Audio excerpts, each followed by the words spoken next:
Cristo e seus discípulos estão assentados no Monte das Oliveiras. O sol já se pôs e as sombras da noite crescem sobre a terra. Jaz em plena vista uma moradia esplendorosamente iluminada, como para uma festa. A luz jorra das aberturas e um grupo expectante indica que um cortejo nupcial está prestes a aparecer. Em muitas regiões do Oriente, as festividades nupciais são realizadas à noite. O noivo parte ao encontro da noiva e a traz para casa. À luz de tochas, o séquito dos nubentes sai da casa paterna para o seu próprio lar, onde um banquete é oferecido aos convidados. Na cena que Cristo contemplava, um grupo espera o aparecimento do séquito nupcial para ele se juntar. Na adjacência do lar da noiva, esperam 10 virgens trajadas de branco.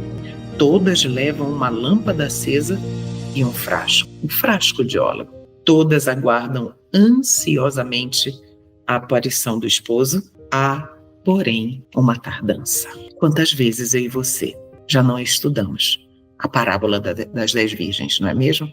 Quantas e quantas vezes já não vimos mensagens, pregações, estudos? E hoje eu trago aqui para vocês o meu estudo pessoal, a minha reflexão, o meu devocional. Eu queria compartilhar o meu devocional com vocês. Eu gostaria de dizer que esta parábola, ela é riquíssima e ela não se esgota. Você vai estudar aqui comigo, mas outros mais significados podem surgir das suas leituras. Mas aqui eu apresentei o contexto, o cenário que Cristo estava contemplando, e aí ele proferiu as seguintes palavras em Mateus 25, verso 1. Então o reino do céu será semelhante a 10 virgens que, tomando os seus lampiões, saíram ao encontro do noivo. Quando Cristo diz isso, ele inicia usando a seguinte palavra: então.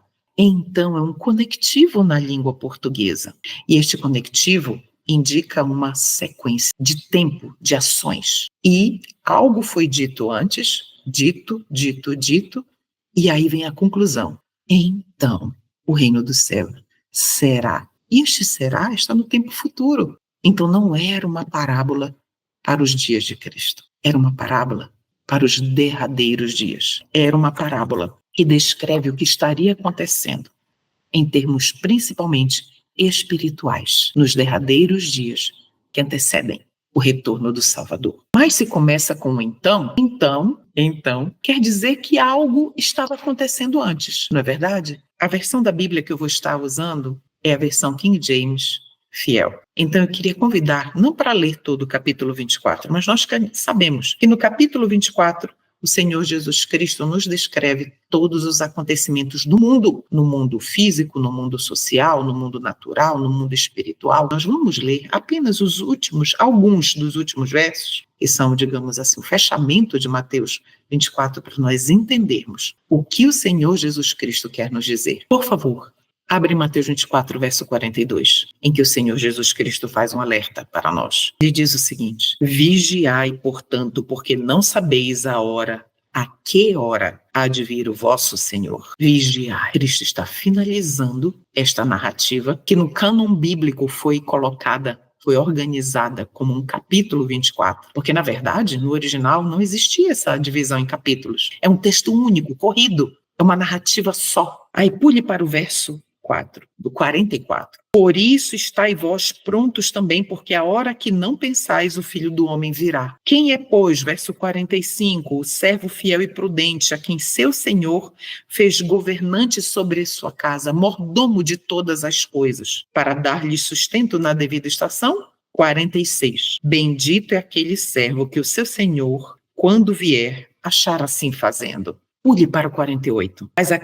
Mas se aquele servo mau disser em seu coração: o meu Senhor tarda em vir, e começar a espancar os seus conservos e a comer e a beber com os beberrões, verso 50, virá o Senhor daquele servo no dia em que ele não o espera e na hora que ele não sabe, e cortá-lo-á pelo meio, e destinará a sua parte com os hipócritas, e haverá pranto e ranger de dentes. E o texto continua: então, o reino dos céus é semelhante, será semelhante a 10 virgens.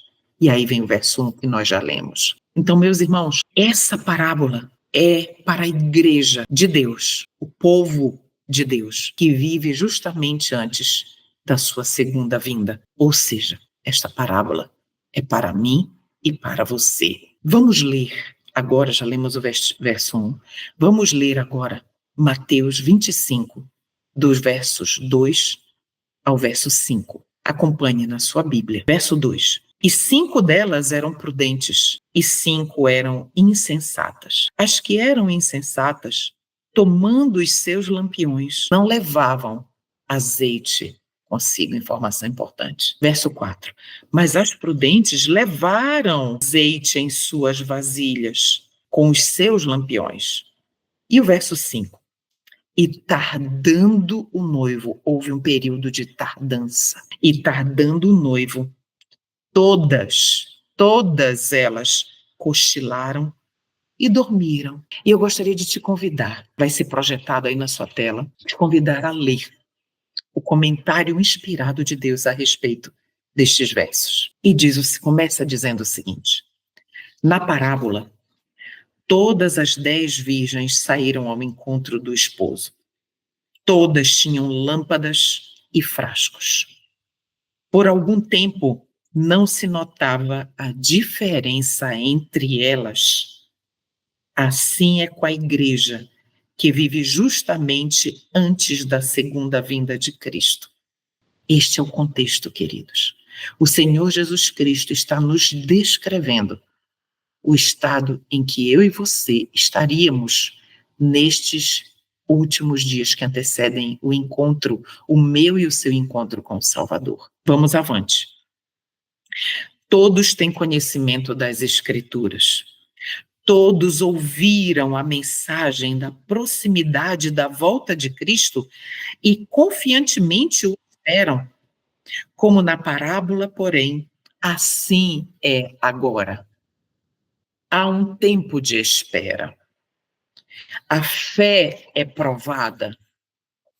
Quando se ouvir o clamor, aí vem o esposo, sair-lhe ao encontro, em Mateus 25, verso 6, muitos não estarão preparados, não têm o óleo em seus vasos, nem em suas lâmpadas. Estão destituídos do Espírito Santo. Nós sabemos que a lâmpada representa a palavra de Deus. Salmo 119, verso 105. Lâmpada para os meus pés é a tua palavra e luz para o meu caminho. Mas nós lemos que nem todas as virgens tinham o azeite, tinham o Espírito Santo. O próximo texto, a continuação desse texto diz assim: sem o Espírito de Deus, de nada vale o conhecimento da palavra. A teoria da verdade, não acompanhada do Espírito Santo, não pode vivificar a mente e nem santificar o coração. Pode estar se familiarizado com os mandamentos e promessas da Bíblia. Olha só. Ou seja, a pessoa pode saber de cor incontáveis versos, pode ter feito o ano bíblico incontáveis vezes, pode saber versos da Bíblia, textos do Espírito de profecia de cor e falar esses versos e deixar as pessoas assim encantadas. Uau! Como sabe tanto da palavra? Mas o Senhor está dizendo aqui que se o Espírito acompanha aí, pode estar se familiarizado com os mandamentos e promessas da Bíblia, mas se o Espírito de Deus não conduzir a verdade no íntimo, não introduzir a verdade no íntimo, o caráter não será transformado. Sem a iluminação do Espírito, os homens não estarão aptos para distinguir a verdade do erro e serão presa das tentações sutis de Satanás. Eu gostaria de perguntar a você se você já viu um lampião. Um lampião, ele precisa de um combustível. Atualmente, nos lampiões modernos, nós podemos colocar uma substância, como é que chama? Acabei esquecendo. Mas o meu esposo usa, nós temos um lampião em casa. E coloca aquele líquido inflamável lá dentro. Sem este líquido inflamável, o lampião é totalmente inútil. Inútil! Vamos lembrar agora qual era o combustível dos lampiões daquela época, que é chamado em algumas versões da Bíblia de lâmpada. Eu vou chamar de lampiões. Então, cada uma daquelas 10 virgens tinham os seus lampiões. Elas tinham o conhecimento da palavra, dos mandamentos de Deus. Por que é citado os mandamentos? Porque essas 10 virgens professam a fé pura. E a fé pura conhece e vive os 10 mandamentos de Deus. Então, elas tinham as 10 os lampiões, mas 5 delas não tinham o combustível para fazer com que a palavra, com que o lampião realmente iluminasse, fosse vívido, esclarecesse e fosse eficaz em distinguir, fazer com que cada uma delas distinguisse a verdade do erro. Então, 5 delas estavam como presas sutis de Satanás. 5 não. Levaram frascos cheios, extra, do Espírito Santo, o combustível da palavra de Deus, e que torna a palavra eficaz na minha e na sua vida, é o azeite, o óleo, o Espírito Santo. Vamos continuar a leitura? Acompanhe aí na tela. A classe representada pelas virgens loucas não é hipócrita. Elas têm consideração pela verdade, advogaram-na, são atraídos aos que creem na verdade, mas não se entregaram, e essa informação é importantíssima, não se entregaram à operação do Espírito Santo. Não caíram sobre a rocha que é Cristo Jesus e não permitiram que sua velha natureza, isso aqui é fundamental, fosse quebrantada. Já pensou o que é isso? A ter apenas uma profissão de piedade? Apenas uma profissão. Mas a sua velha natureza não estava sendo rendida a Cristo momento a momento. Era apenas um sepulcro caiado. Continue. Essa classe é representada também pelos ouvintes comparados ao pedregal. Recebem a palavra prontamente, porém deixam de assimilar os seus princípios. Eis a chave, eis a informação-chave que nos ajuda a identificar uma das principais diferenças entre as virgens prudentes e as loucas. Deixam de assimilar, de viver os princípios da palavra de Deus e se conformaram em uma vida cristã superficial, apenas de frequência aos cultos, de participação nos departamentos da igreja, de dar mecanicamente estudos bíblicos. Essas são virgens, só que são virgens nesse, em outras versões, loucas. O texto continua, acompanhe. Sua influência não permanece neles. O Espírito trabalha no coração do homem de acordo com seu desejo e consentimento, nele implantando natureza nova. Mas a classe representada pelas virgens loucas contentou-se com uma obra superficial. Não conhecem a Deus, meus irmãos. É Deus falando aqui conosco. As virgens loucas, muito embora sejam sinceras, elas não conhecem a Deus. E é um alerta grandioso para mim, para você. Será que eu e você, nós conhecemos a Deus? Será que nós verdadeiramente sabemos quem é Cristo para nós? Continue a leitura. Não estudaram o caráter de Deus, não tiveram comunhão com Ele, por isso não têm fé, não sabem como confiar, como ver e não sabem como viver. Seu serviço para Deus degenera em formalidade. Olha só como Ezequiel 33:31 nos descreve as virgens loucas. Eles vêm a ti, como o povo costuma vir, e se assentam diante de ti como o meu povo. Lembra o que Jesus disse? Por um tempo não se vê distinção entre elas, ou seja, se assentam como o povo de Deus. E ouvem as tuas palavras, mas não as põem por obra, pois lisonjeiam com a sua boca, mas o seu coração segue a sua avareza. Ezequiel 33:31. E aqui nós encerramos esta parte da citação do livro Parábolas de Jesus, página 408 até a 411. Meus irmãos, você entende por que o Senhor Deus disse que esta era uma parábola para nós, para o povo que estaria vivendo imediatamente antes do aparecimento de Cristo Jesus? Vamos ler o verso 6? Mateus 25, verso 6 diz assim: E à meia-noite houve um grito: Eis que o noivo vem, saí-lhe ao encontro. O que significa o grito?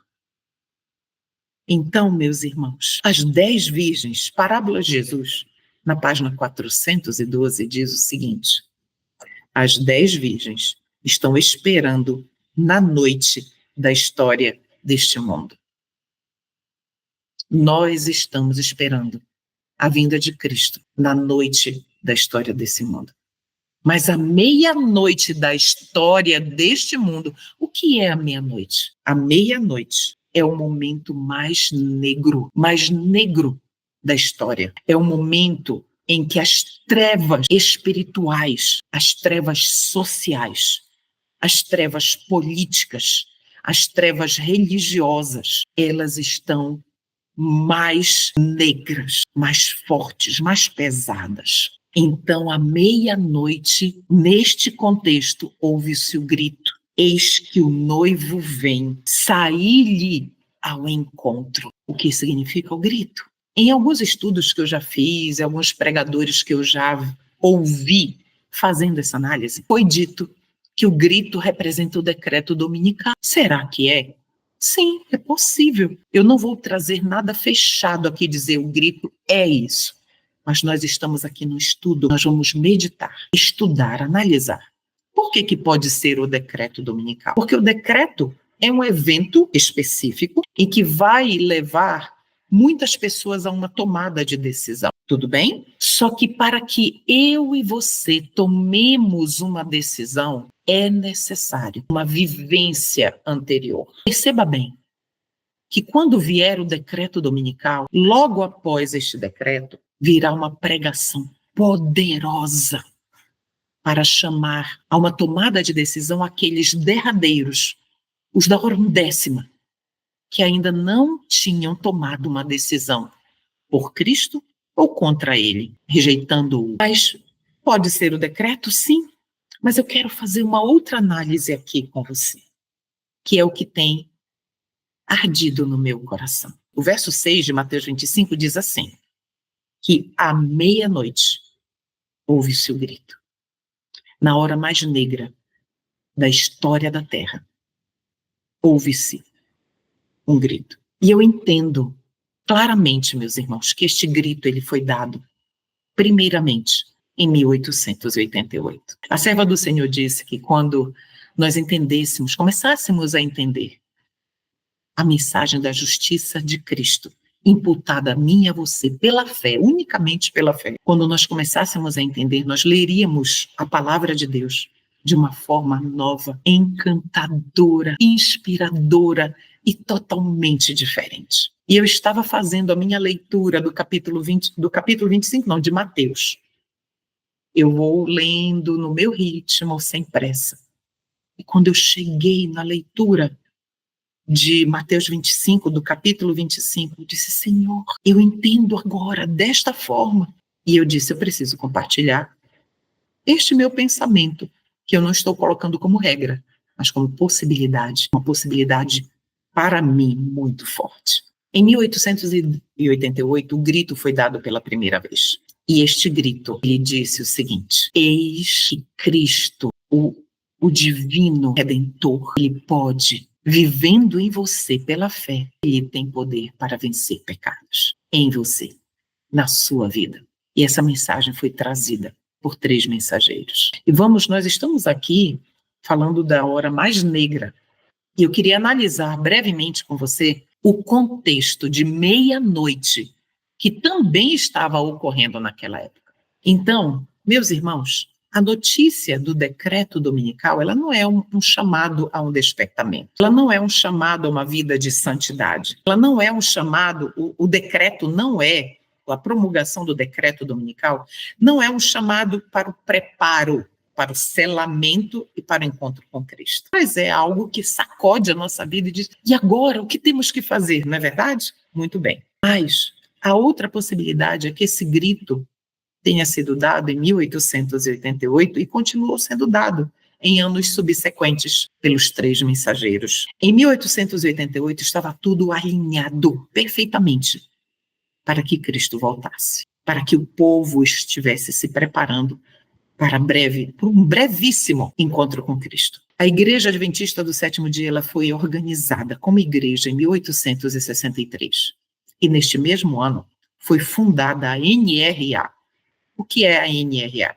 National Reform Association, Associação Nacional da Reforma. E essa NRA ela foi criada para quê? Com que objetivo? Na época, 11 denominações americanas religiosas, essas denominações protestantes, elas se uniram porque elas temiam que o grau de secularização que estava acontecendo, o mundanismo, estava acontecendo nos Estados Unidos naquela época, na década de 1860, década da sua fundação, e essa condição social estivesse descristianizando o país.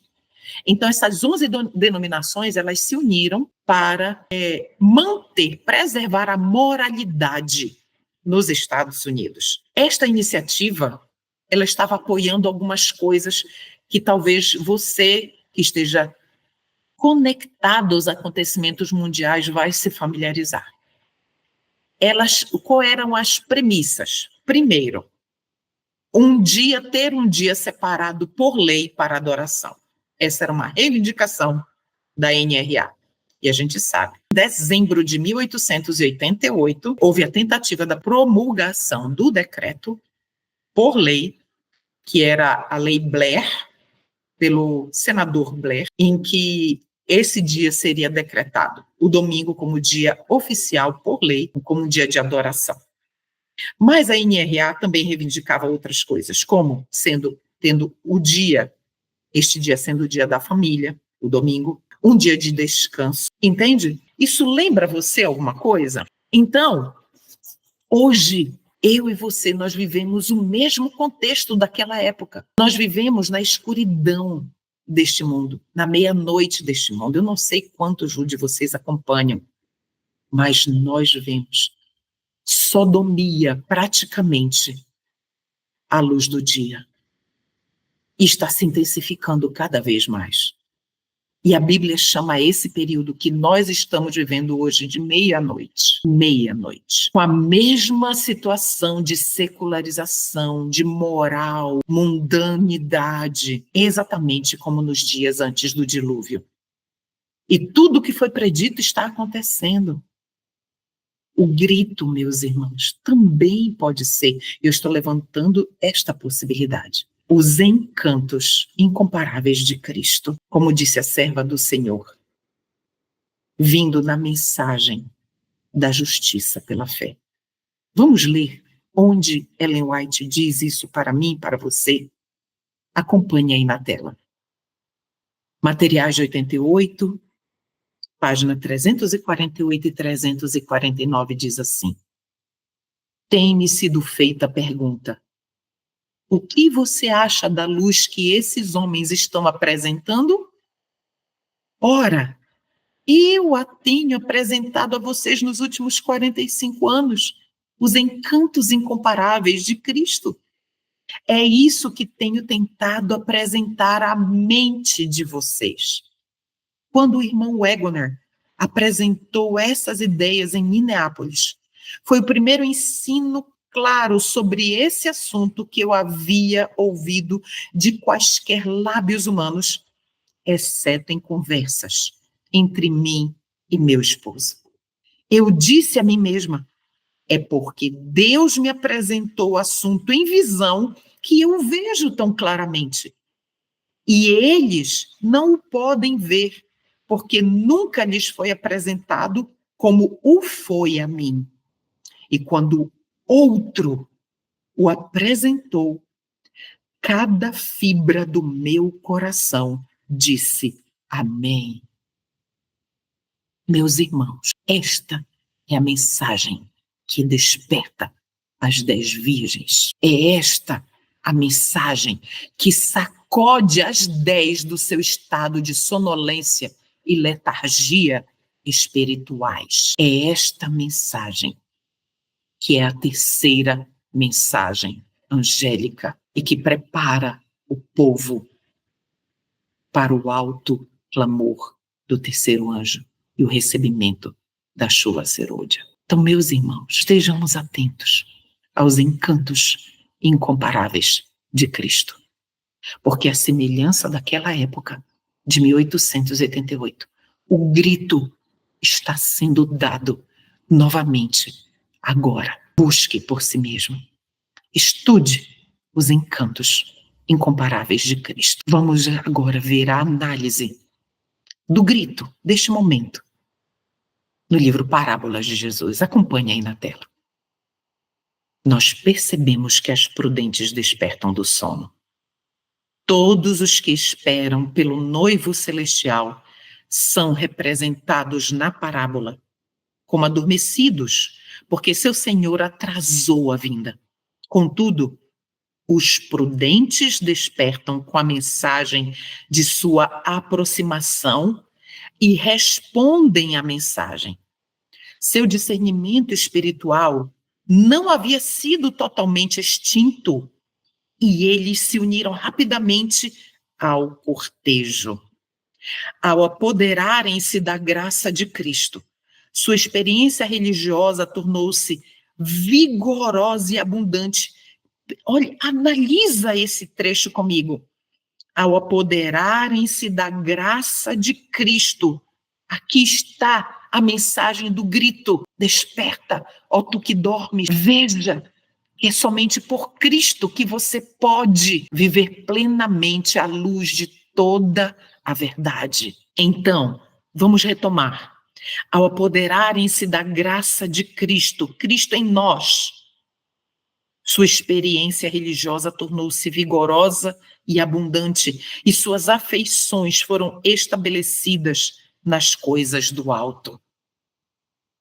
Vamos parar por aqui, um instante. Meus irmãos, as afeições são tiradas deste plano de mundanismo, daquelas coisas, daqueles pecados que ainda nos fazem cair. E as afeições foram estabelecidas nas coisas do céu, desejando as coisas do céu, desejando a eternidade, desejando ser como Cristo é. Entende os encantos incomparáveis de Jesus, do meu e do seu Salvador. Entende o grito? O grito está sendo dado para mim, para você. Desperta, desperta, não durma mais. Busque a Cristo como a tesouros escondidos. Busque. O texto continua. Acompanhe aí na tela. Eles discerniram onde estava a fonte que lhes supria e apreciaram o amor que Deus tinha por eles. Eles abriram seus corações para receber o Espírito Santo, por meio de quem o amor de Deus poderia ser derramado. Pausemos aqui. Meus irmãos, entende como a possibilidade do decreto ser o grito diminui muito aqui? Porque o grito é algo que te chama a atenção para uma mudança de atitude, mediante também tudo aquilo que você viveu anteriormente, em termos de comunhão, em termos de discernimento da fonte que é Cristo. E esse grito nos motiva a buscar mais intensamente aquele cujos encantos são capazes de transformar plenamente a nossa existência. Vamos continuar. Suas luzes estavam em ordem e queimando, e emitiam constantes raios de luz na escuridão moral do mundo. Eles glorificavam a Deus, porque tinham o azeite da graça em seus corações e fizeram a mesma obra que seu mestre fez antes deles. E que obra é essa? Sair para buscar e salvar aqueles que estavam perdidos. Essa é a minha e a sua missão, buscar e salvar os que estavam perdidos, principalmente dentro da nossa própria casa, representando a Cristo no nosso lar. Eu representando a Cristo para o meu esposo e o meu esposo representando para mim. E nós representando para os nossos filhos. E se você é filho, representando a Cristo para seus pais. Este é o chamado, é o grito de Cristo para nós. Eis o noivo. Eis Cristo, saí-lhe ao encontro. Busque-o muito mais intensamente. Vamos analisar aqui agora, sair-lhe ao encontro. O que é necessário para sair ao encontro de Cristo? Você já pensou nisso? Ainda estamos aqui no verso 6. Sair-lhe ao encontro. Então acompanhe aí a análise. Nenhuma cerimônia exterior pode substituir a simples fé e a renúncia completa do eu. Todavia, ninguém se pode esvaziar a si mesmo do eu. Somente podemos consentir em que Cristo execute a obra. Parábola de Jesus, página 80. Então, meus irmãos, o que está dizendo aí para nós? O que é necessário para nós sairmos ao encontro do noivo? Nós não podemos nos esvaziar por nós mesmos. Somente podemos consentir que Cristo execute a obra em nós. Sim, Senhor, eu permito. Ajuda-me, Senhor, a não ser mais maledicente. Ajuda-me, Senhor, a não ser mais mentirosa. Ajuda-me, Senhor. Eu permito que o Senhor tire de mim todas essas tendências herdadas e muitas vezes cultivadas, que eu cultivei para o mal. É somente assim, meu irmão e minha irmã. Eu tenho sido fornicador, meu Senhor. Eu tenho sido adulto, eu tenho sido invejoso, eu tenho sido rancoroso, eu não perdoo, eu não tenho perdoado quem tem me causado dor e sofrimento, quem tem me causado injustiça. Tira esse espírito, Senhor, da falta de perdão de mim. É assim, unicamente, que nós podemos nos preparar para sair ao encontro do noivo. Leia comigo mais uma citação que amplia um pouco mais a esse respeito. Sair ao encontro. Acompanhe aí. Não é só o princípio da vida cristã que esta entrega do próprio eu deve ser feita. Deve ser renovada a cada passo dado em direção ao céu. Atenção agora. Todas as nossas boas obras dependem de um poder que não está em nós. Portanto, deve haver um contínuo almejar do coração após Deus. Uma contínua, fervorosa, contrita, confissão de pecado e humilhação da alma perante Ele.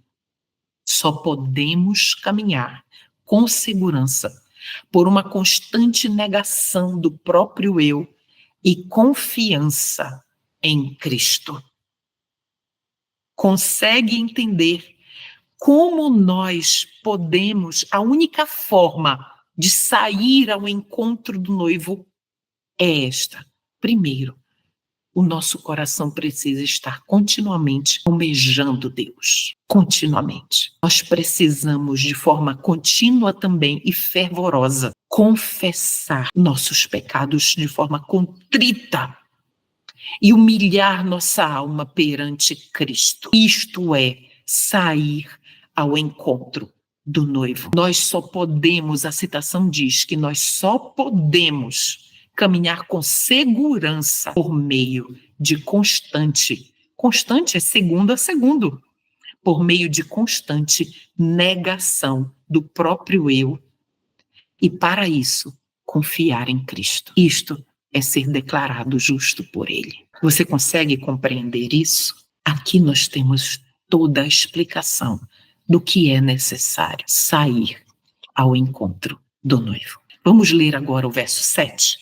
Acompanhe na sua Bíblia. Então todas aquelas virgens se levantaram e prepararam os seus lampiões. Todas perceberam que precisavam seguir o noivo. E precisavam seguir o noivo e não mais dormir. O grito mostrava que elas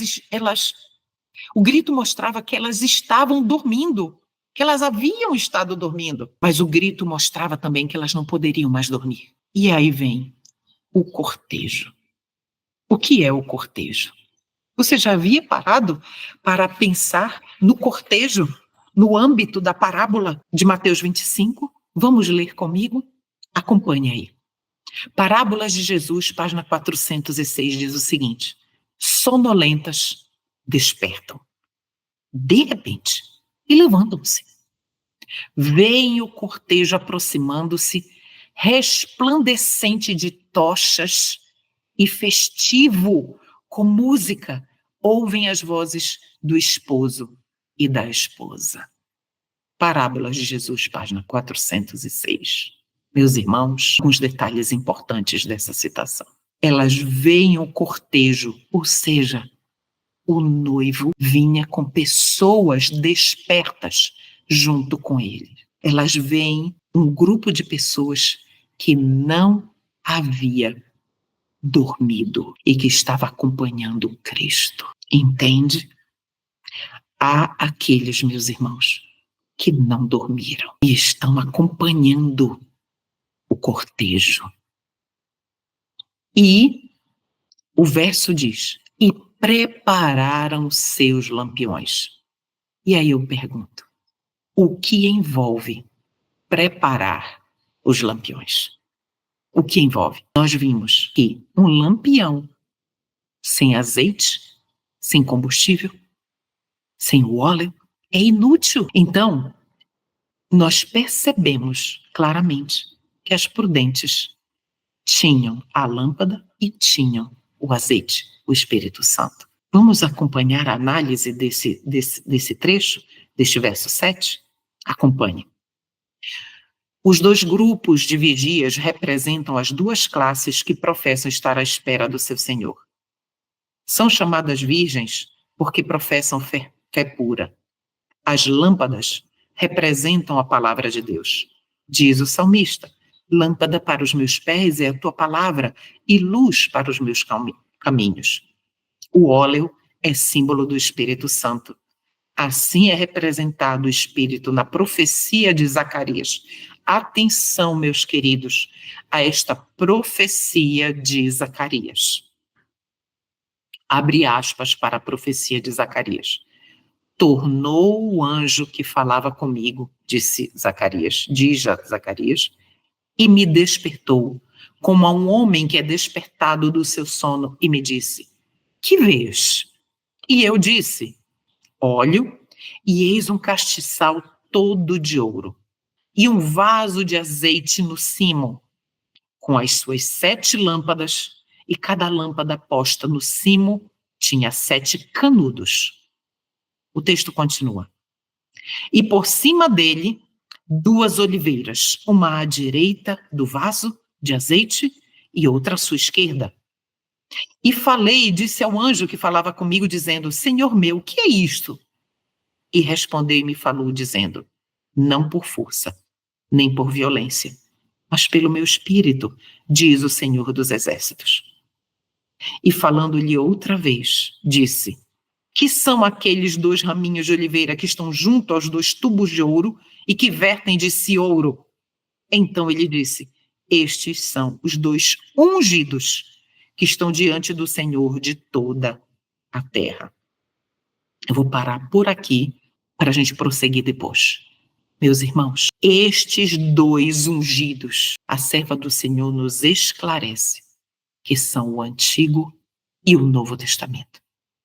A lâmpada para os meus pés e para os seus pés, a palavra de Deus. Então, o Senhor aqui, nesta visão de Zacarias, está nos dizendo que a palavra, a lâmpada da palavra de Deus, é a única capaz, de nos guiar os pés, mas não pode ser sozinha. Porque os fariseus, meus irmãos, eles tinham a lâmpada, mas eles não tinham o azeite que era conduzido pelos canudinhos, que era vertido pelos canudos desta visão de Zacarias.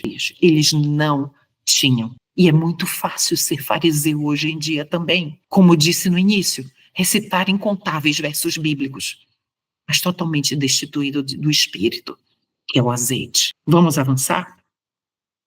Das 2 oliveiras, o dourado óleo era vazado pelos tubos de ouro nas taças do castiçal. E daí, nas lâmpadas de ouro que iluminavam o santuário. Assim, dos santos, atenção agora, assim, dos santos que estão na presença de Deus, seu espírito é comunicado aos que são consagrados para o seu serviço. Vamos pausar bem aqui. Meus irmãos, nós não precisamos ter canal no YouTube, subir em púlpitos de igreja ou pregar em praça pública para ser consagrado ao seu serviço. Mãe, você é Deus, representa Deus para o seu filho no lar. Consagre-se ao seu serviço. Pai, sacerdote do lar, consagre-se ao seu serviço para conduzir a sua família a Cristo todos os dias. Entende? Esse é o nosso principal sacerdócio no lar. Vamos continuar o texto.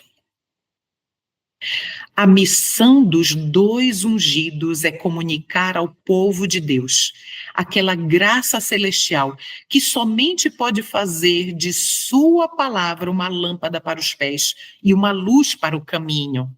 Não por força e nem por violência, mas pelo meu espírito, diz o Senhor dos Exércitos.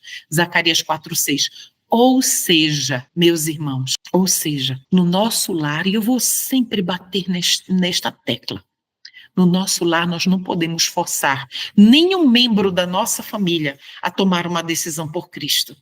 Nenhum, mas pelo nosso testemunho de amor por Jesus, pela nossa paciente perseverança em não desistir de nenhum membro da nossa família. Nós podemos ganhar os corações deles para Jesus. Entende? Então, a respeito dessa visão de Zacarias e da parábola das 10 virgens, nós vamos ler agora. Lembre que é um estudo.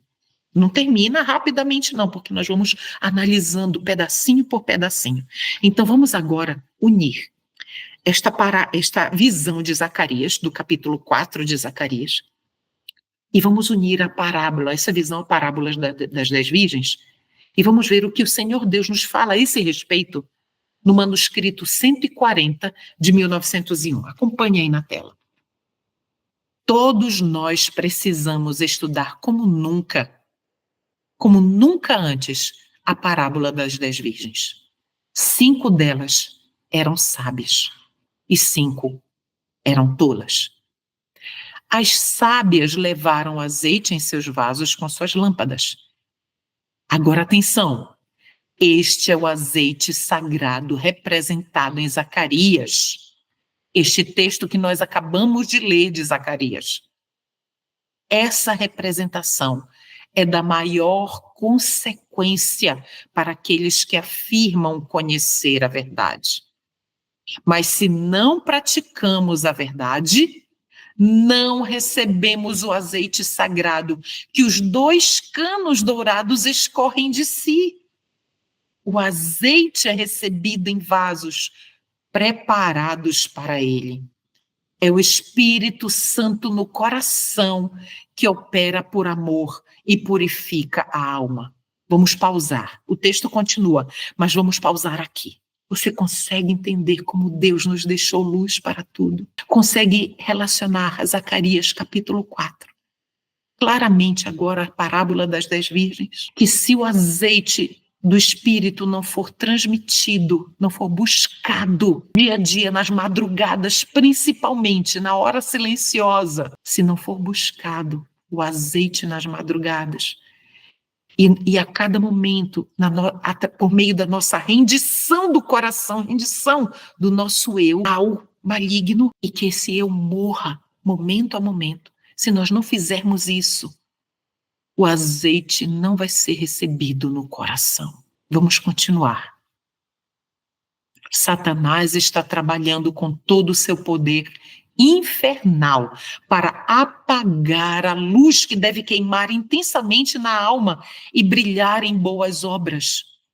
Vamos pausar aqui. A lâmpada, ela só brilha porque o conhecimento da palavra está ali, firme, unido ao Espírito Santo, de forma que nós não somos legalistas, porque apenas a palavra destituída do Espírito é legalismo puro, farisaísmo, em outras palavras. Então, nós precisamos, meus irmãos, precisamos entender esses 2 aspectos unidos em Zacarias e a parábola das 10 virgens. Vamos continuar.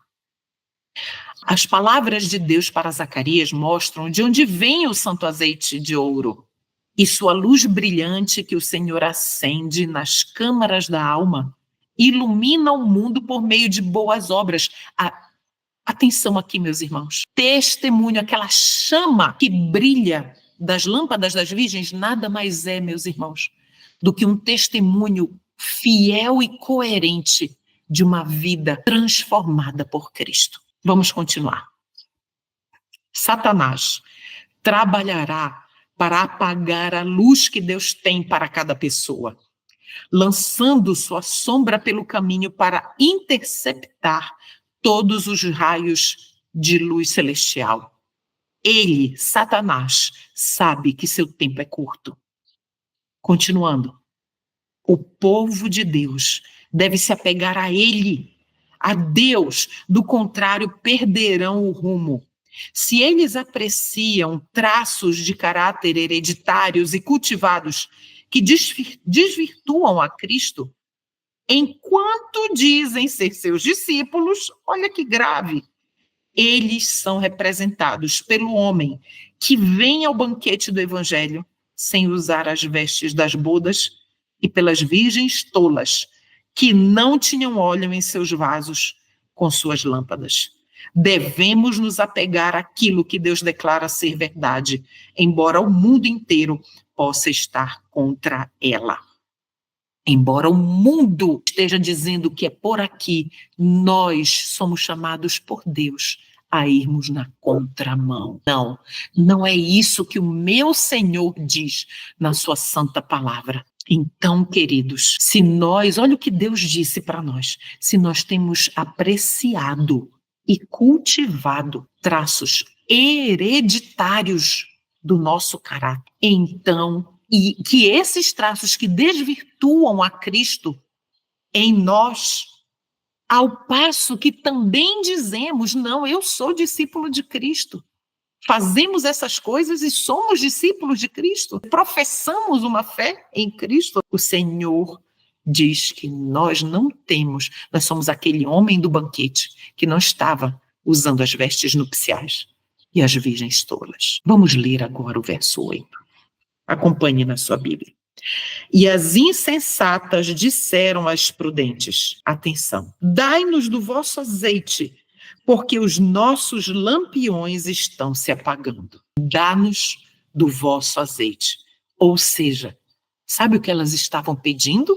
Dá-nos a experiência com Cristo de vocês, porque senão a nossa fé não suportará a prova. Dá-nos a experiência de vocês com o noivo, porque do contrário, nós não vamos suportar. Então, meus irmãos, será que é possível uma pessoa transmitir a sua própria experiência com Cristo, com o Salvador, para outra pessoa? Acompanhe. Vamos analisar mais textos. Isto aqui é um estudo. Vamos analisar? Essa é a classe que em tempo de perigo é encontrada bradando paz e segurança. Acalentam seu coração em sossego e não sonham com o perigo. Quando despertos de sua indiferença, discernem sua destituição e rogam a outros que lhes supram a falta. Em assuntos espirituais, muita atenção. Em assuntos espirituais, porém, ninguém pode remediar a deficiência de outros. A graça de Deus tem sido oferecida livremente a todos. Tem sido proclamada a mensagem do Evangelho. Quem tem sede, venha. E quem quiser, tome de graça da água da vida. Apocalipse 22:17. O texto continua. Todavia, o caráter não é transferível. Ninguém pode crer por outro. Ninguém pode receber por outro o Espírito. Ninguém pode dar a outrem o caráter que é o fruto da operação do Espírito. Ainda que Noé, Daniel e Jó estivessem no meio dela, no meio da terra, vivo eu, diz o Senhor Jeová, que nem filho nem filha eles livrariam, mas só livrariam a sua própria alma pela sua justiça. Ezequiel 14:20. Vamos pausar aqui. Meus irmãos, o Senhor Deus nos deixa claro algo que é muito transparente, muito simples de entender. Dai-nos do vosso azeite. Ou seja, elas queriam ter a experiência espiritual, religiosa, a experiência de comunhão com Cristo que as outras 5 virgens tinham, mas isso é impossível. O Senhor está dizendo que mesmo que se Noé, Daniel, Jó vivessem aqui na terra, por sua própria experiência, por seu caráter, por sua experiência com Cristo, eles só salvariam a si mesmos. Porque, meus irmãos, a vida com Cristo é uma caminhada individual, ela não é coletiva. Não é coletiva. Você ser de 15ª, 8ª, 3ª geração de adventistas do 7º dia não tem peso nenhum para Deus. Não tem peso, porque as gerações anteriores de adventismo na sua família é o coletivo. O Senhor olha para o teu coração individual. Vamos continuar a leitura do texto. Numa crise é que o caráter é revelado. Quando a voz ardorosa proclamou à meia-noite, aí vinha o esposo sair-lhe ao encontro, e as virgens adormecidas ergueram-se de sua sonolência. Foi visto quem fizera a preparação para o evento. Ambos os grupos foram tomados de surpresa, porém, um estava preparado para a emergência e o outro não. Assim agora, uma calamidade repentina e imprevista, alguma coisa que põe a pessoa face a face com a morte, mostrará se há fé real nas promessas de Deus. Mostrará se está sustida na graça. A grande prova final virá no fim do tempo da graça, quando será tarde demais para se suprirem as necessidades do Espírito. E, meus irmãos, eu não posso ler esse texto. Quando eu estava lendo, eu já li incontáveis vezes, mas perceba que quando a gente relê algo, nós não somos mais a mesma pessoa de quando nós lemos. Nós já tivemos outras experiências espirituais com a palavra, com o Senhor Deus, com Cristo Jesus. Já temos outro conhecimento da palavra. E aqui nós vemos, quando nós lemos isso, a grande prova final virá no fim do tempo da graça. Meus irmãos, não tem como eu não lembrar de Daniel 11:45. Abra lá a sua Bíblia, por gentileza, e não desmarque aqui. Nós estamos mais uma vez em um estudo. Vamos aqui para o livro de Daniel. Então, eu não estou projetando a Bíblia. Você está lendo aí na sua Bíblia, na sua casa. Daniel 11, verso 45, nos diz assim. É Gabriel explicando para Daniel a visão. Gabriel diz o seguinte: e ele plantará os tabernáculos do seu palácio entre os mares no glorioso Monte Santo.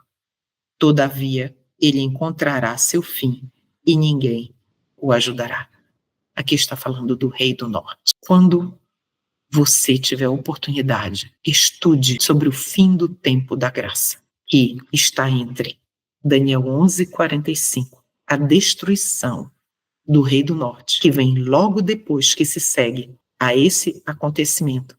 Segue-se Daniel 12:1. E naquele tempo em que o rei do norte será destruído, este aí é o marco que nos indica que o tempo da graça está próximo. Não é a data, é a proximidade. E a serva do Senhor nos alerta. Ele não diz, o Senhor Deus não disse o dia da sua volta, mas é um dever nosso sabermos a sua proximidade. E aqui, em Daniel 11:45, nos mostra exatamente o evento que marca a proximidade do fechamento da porta da graça. Tudo bem? Porque na sequência vem o verso 1, Gabriel dizendo, e naquele tempo, que tempo é esse? Naquele tempo em que o rei do norte for destruído, não é naquela data, é naquele tempo, naquele período em que o rei do norte for destruído, Miguel levantar-se-á, o grande príncipe que representa os filhos do teu povo. E haverá um tempo de tribulação, tal qual nunca houve. E o verso continua. E a gente sabe dos eventos dos últimos dias. Inclusive, eu recomendo que você estude comigo os eventos dos últimos dias. Já tem uma playlist no meu canal a esse respeito. Eventos dos últimos dias, em que o Senhor nos revela claramente tudo o que o remanescente fiel precisa saber para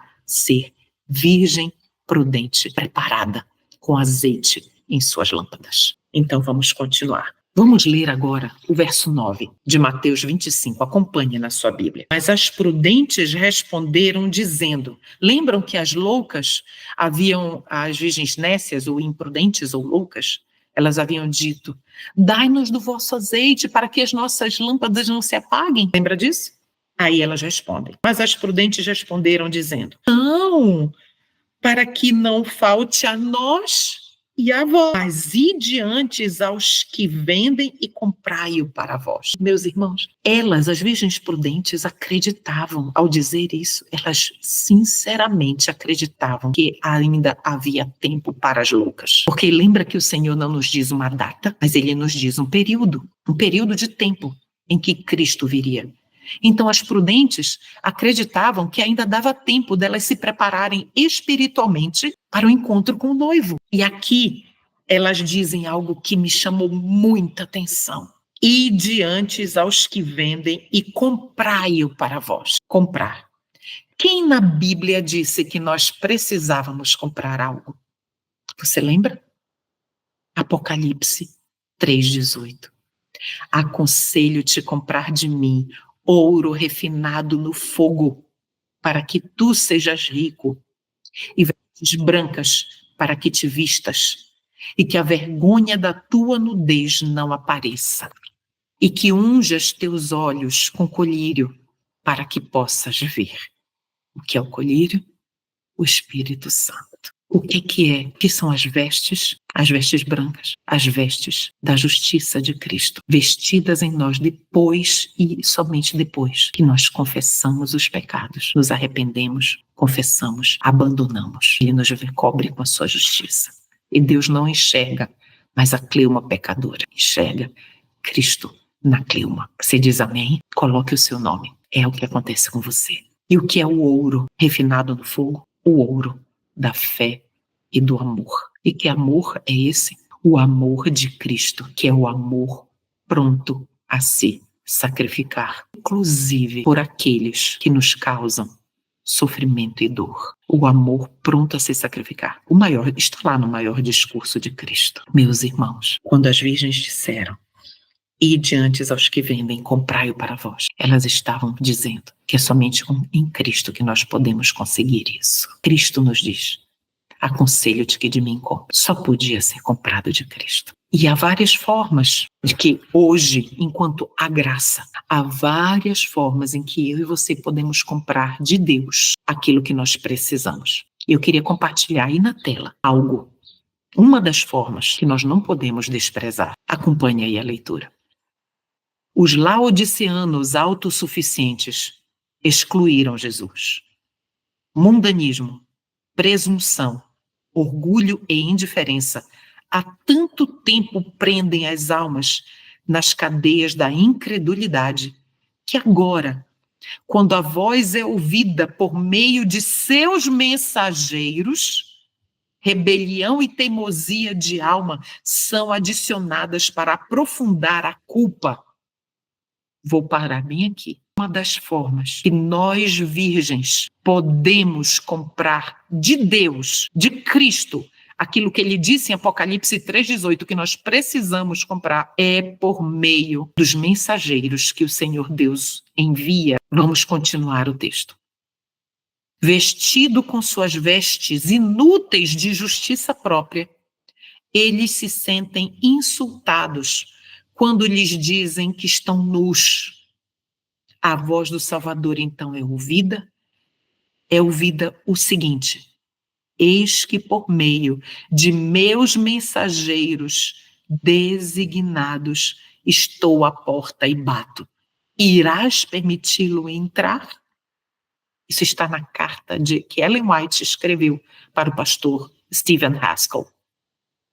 Meus irmãos, por quem, como é uma forma de que eu e você podemos comprar azeite, colírio, ouro, vestes, por meio dos mensageiros designados por Cristo. E quando uma mensagem é dada e a pessoa ela fica com raiva, pois está vendo o seu pecado, ninguém sabe, mas ela mesma se vendo naquela declaração do seu pecado, ela não vê como um ato de amor a Deus para que ela se arrependa e confesse. Ela se rebela, rejeita e combate. Estão rejeitando a Cristo. Entende? Estão rejeitando uma forma de comprar de Deus o caráter. Prepara e que o capacita a estar de pé quando não mais houver intercessor no Santíssimo do Santuário Celestial. Vamos ler o verso 10. E tendo elas ido comprá-lo, olha só, as virgens foram. Elas também achavam que dava tempo. E tendo elas ido comprá-lo, chegou o noivo. E as que estavam preparadas entraram com ele para as bodas e a porta foi fechada. Verso 10. Ou seja,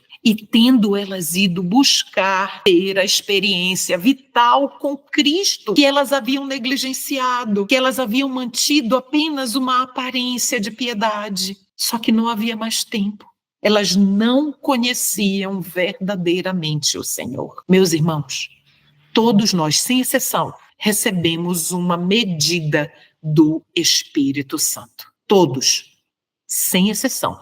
Todas as pessoas que você olhar na rua, todas, e eu e você, inclusos, recebemos uma medida do Espírito Santo. Mas somente aqueles que se humilham aos pés de Cristo, somente aqueles que ouvem as mensagens enviadas por Deus e vivem essas mensagens pela fé em quê? Pela fé no Salvador. Somente estes aqui receberão o Espírito Santo, mais do Espírito Santo, receberão mais azeite em suas lâmpadas. Vamos agora para ler dos versos 11, os últimos versos, do 11 ao 13. Depois chegaram também as outras virgens, dizendo: Senhor, Senhor, abre para nós. Mas ele, respondendo, disse: em verdade vos digo, eu não vos conheço. Vigiai, pois, Cleuma.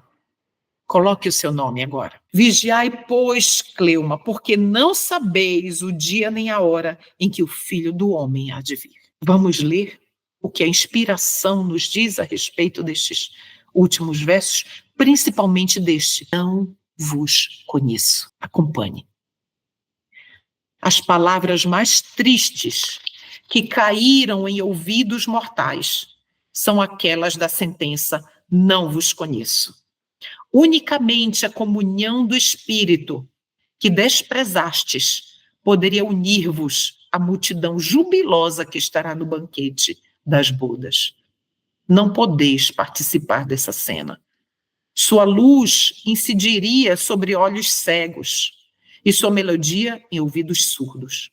Seu amor e alegria não fariam soar de júbilo corda alguma do coração entorpecido pelo mundo. Sois excluídos do céu por vossa própria inaptidão para a sua companhia.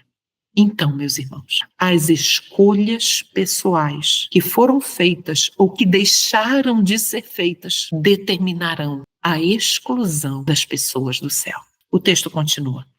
Não podemos estar prontos para encontrar o Senhor acordando ao ouvir o brado, aí vem o esposo, e então tomar nossas lâmpadas vazias para enchê-las. Não podemos viver apartados de Cristo aqui e ainda assim estar aptos para a sua companhia no céu.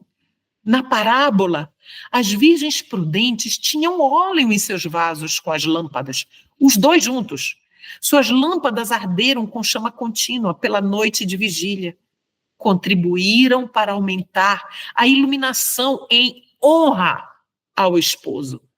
Brilhando na escuridão, auxiliaram a iluminar o caminho para o lar do esposo, para a ceia das bodas. Vamos parar bem aqui rapidinho. Meus irmãos, a vida destas virgens, com a luz da lâmpada, que era a lâmpada unida ao espírito, ao óleo, produzia luz, iluminava outros. Outros viram essas pessoas como sendo Cristo, representantes verdadeiros de Cristo, iluminaram o caminho para que outros fossem atraídos a Cristo por meio delas. Consegue perceber? O texto continua. Assim devem os seguidores de Cristo irradiar luz das trevas, luz nas trevas do mundo, pela atuação do Espírito. A palavra de Deus é uma luz. Olhe, pela atuação do Espírito. A palavra de Deus é uma luz quando se torna um poder transformador na vida de quem a recebe.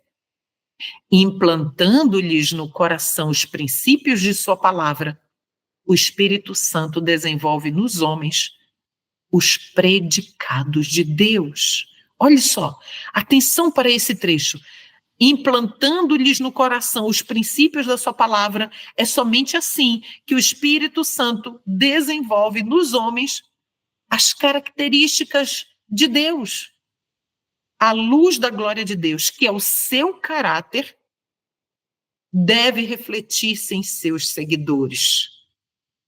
Assim devem glorificar a Deus e iluminar o caminho para a mansão do esposo, para a cidade de Deus e para o banquete de bodas do Cordeiro.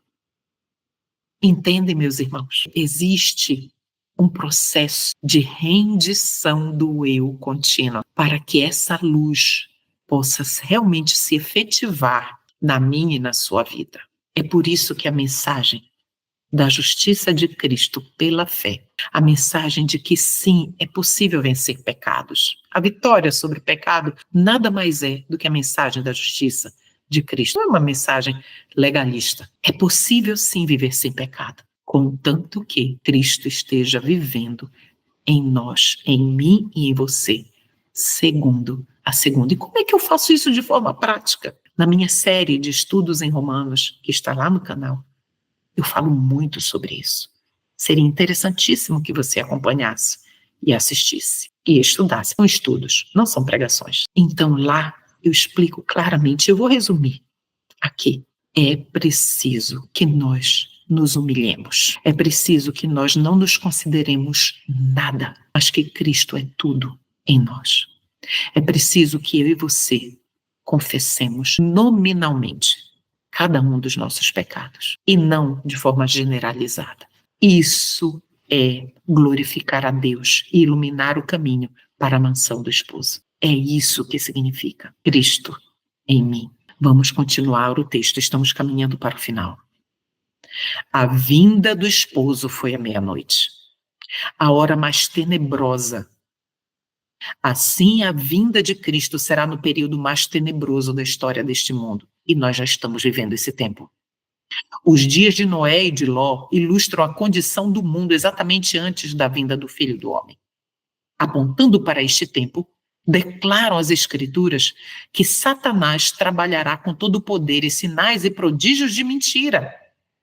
Sua obra é revelada claramente pelas trevas que se adensam rapidamente, pela multidão de erros, heresias e enganos destes últimos dias. Queridos, quantos ventos de doutrina não estamos vendo aqui nesses últimos tempos? Quantos erros não têm sido pregados, defendidos? Quantas heresias que estão em total desarmonia com a palavra de Deus, com os testemunhos estão sendo pregados, de púlpito inclusive. Por isso, precisamos buscar como os bereanos individualmente. É isso que eu e você precisamos fazer. O texto continua. Satanás não só leva cativo o mundo, porém suas ilusões infectam até as professas igrejas de nosso Senhor Jesus Cristo. Pausa aqui. Entende, meus queridos, como não podemos defender nenhuma denominação religiosa como sendo a menina dos olhos de Deus? O Senhor Deus tem uma igreja neste mundo. Não é uma placa, não é um CNPJ, não é, meus irmãos. É uma igreja invisível que está se preparando para o encontro com o esposo. E existe um cortejo que está caminhando com Cristo nesta terra. Lembra o que Ellen White disse? Há Enoques em nosso meio. Vamos retomar o texto. A grande apostasia se desenvolverá em trevas tão densas como as da meia-noite, impenetráveis como a mais intensa escuridão. Para o povo de Deus, será uma noite de prova, noite de lamentação, noite de perseguição por causa da verdade. Mas nessa noite de trevas brilhará a luz de Deus. Queridos, o povo de Deus tem sido difamado, perseguido, humilhado, caluniado, mas a luz de Cristo tem brilhado por meio deste pequenino povo humilhado e perseguido. Ainda tem brilhado. O texto continua. A escuridão do falso conceito acerca de Deus é que está envolvendo o mundo. Não temos, meus irmãos, não temos o conceito correto da divindade, de quem é Deus. Precisamos buscar, saber verdadeiramente quem é Deus. Os homens estão perdendo o conceito do caráter de Deus. Este tem sido mal compreendido e mal interpretado. Neste tempo deve ser proclamada uma mensagem de Deus, uma mensagem de influência iluminante e capacidade salvadora. O caráter de Deus deve tornar-se notório por meio dos seus seguidores, meus irmãos. Deve ser difundida nas trevas do mundo a luz de sua glória, a luz de sua benignidade, misericórdia e verdade. E eu pergunto, como é que a luz de Deus vai ser difundida para as outras pessoas, se não por meio dos pequenos cristos? A palavra cristão significa pequenos cristos. Então, como a luz da glória de Deus, a luz da sua benignidade, da sua misericórdia, da sua verdade, vai ser transmitida, se não por meio dos seus representantes, dos pequenos cristos? Como? Entende qual é o meu e o seu chamado? Para sermos verdadeiramente prudentes, carregando a lâmpada ali e aquela chaminha, que é o testemunho coerente de uma vida rendida a Cristo, atraindo outros para Jesus. Entende? Como tudo se interrelaciona, está tudo interligado. Os que aguardam a vinda do esposo devem dizer ao povo: eis aqui está o vosso Deus, Isaías 40, verso 9. Os últimos raios da luz misericordiosa, a última mensagem de graça deve ser dada ao mundo. É uma revelação do caráter do amor divino. É a terceira mensagem angélica. Os filhos de Deus devem manifestar sua glória. Revelarão em sua vida e caráter o que a graça de Deus por eles tem feito. Essa é a mensagem da justiça de Cristo pela fé. Entende como a mensagem, esta mensagem, que é a terceira mensagem angélica e que é a mensagem da verdadeira educação, porque o objetivo da verdadeira educação é restaurar os filhos de Deus em mim, você, em nossos filhos, a imagem de Cristo na alma. Então, isso é a mensagem da justiça de Cristo pela fé. É a verdadeira educação e é a mensagem do terceiro anjo. Entende, meus queridos, como está tudo interligado? Então, os filhos de Deus devem manifestar sua glória, é o que está dizendo o texto, e revelarão em sua vida e caráter o que a graça de Deus por eles tem feito. O texto continua, mas ninguém pode dar aquilo que não possui. Na obra de Deus, a humanidade nada pode originar.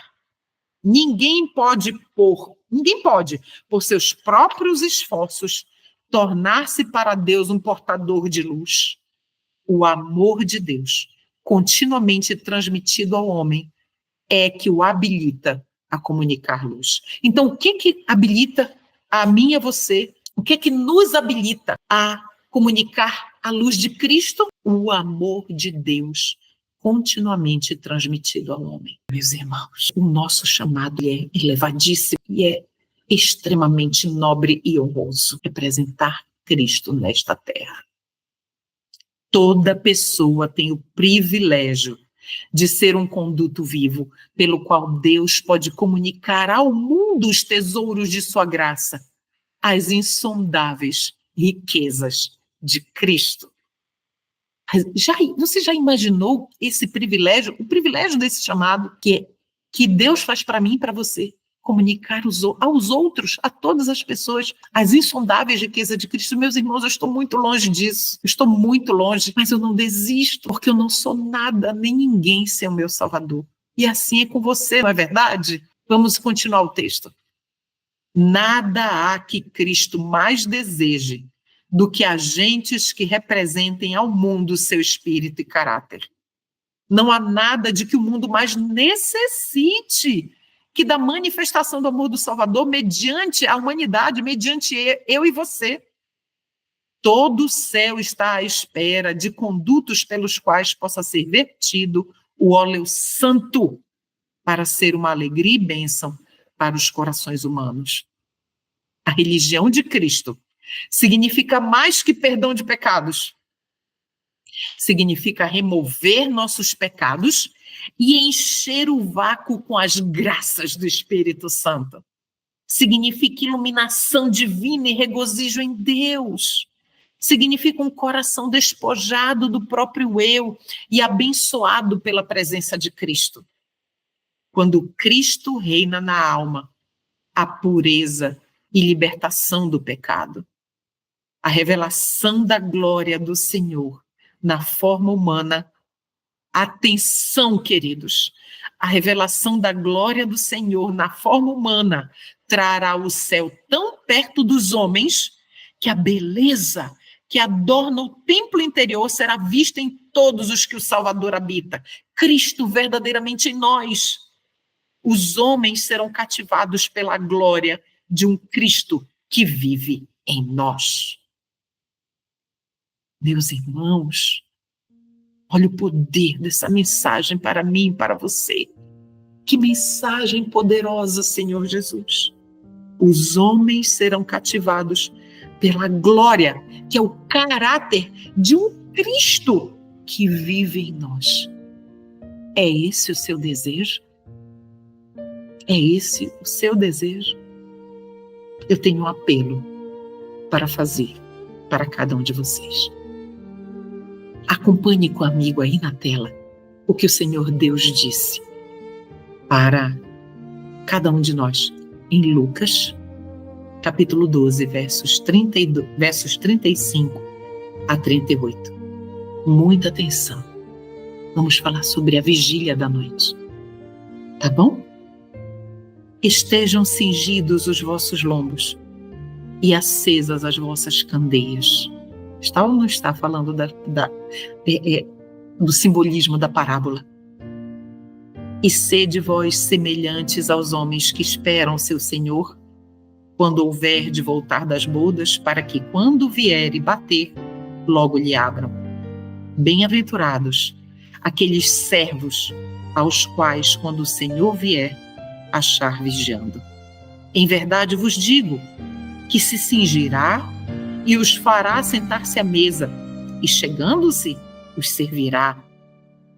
E se vier na segunda vigília, e se vier na terceira vigília, e os achar assim, ou seja, preparados, vigilantes, bem-aventurados são os tais servos. Meu irmão e minha irmã, a Bíblia divide o período da noite em 4 vigílias. 4. Em qual vigília nós estamos? Os testemunhos, o Espírito Santo, pela pena de Ellen White, nos diz em qual vigília nós estamos.